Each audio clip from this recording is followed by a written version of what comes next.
Pope Francis has died at the age of 88.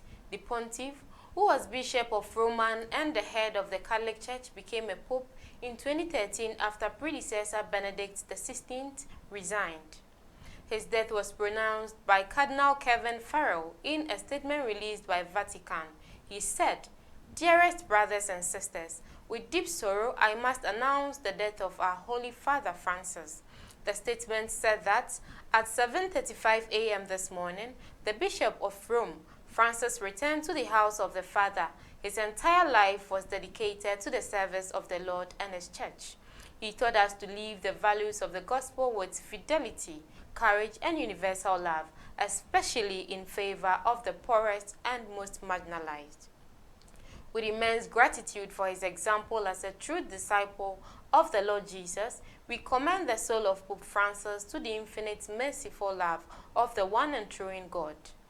The process for choosing a new Pope conclave generally takes place between 15 and 20 days after the death of a pontiff. Born in 1936, Francis was the first Pope from South America.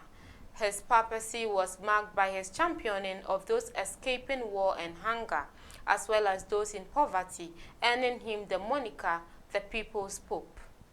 In 2016, he washed the feet of refugees from different religions at an asylum center outside Rome in a gesture of humility and service. He also made his views known on a wide range of issues, from climate change to wealth inequality and the role of women in the Catholic Church.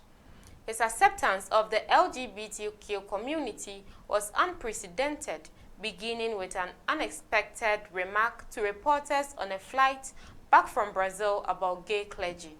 He said, "If a person is gay and seeks God and has goodwill, who am I to judge them?" However, in April 2024, he appeared to reiterate the Vatican's staunch opposition to gender reassignment, surrogacy, abortion, and euthanasia by signing the text Dignitas Infinita, infinite dignity. In the same year, his own liberal credentials were questioned after reports he used a homophobic slur behind closed doors.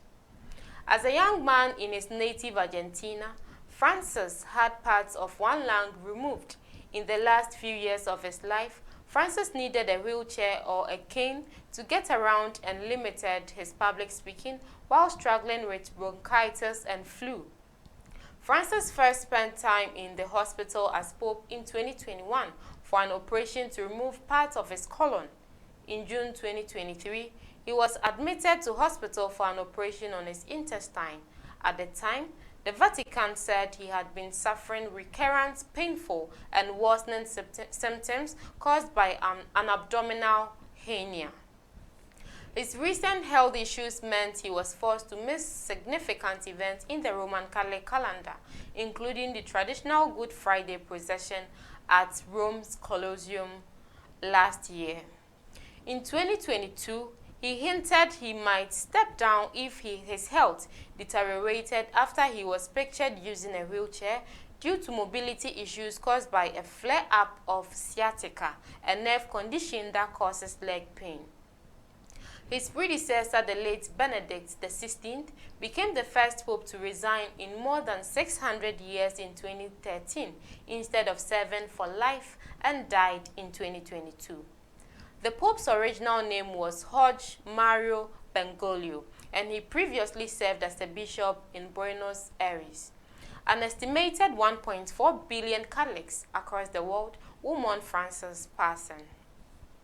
And we joined 1.4 billion Catholics around the world in mourning the passing of Pope Francis. His legacy of compassion, humility, and unwavering commitment to peace and justice will forever echo in the hearts of the faithful. May his soul rest in eternal peace, and may his memory continue to inspire kindness and unity across all nations.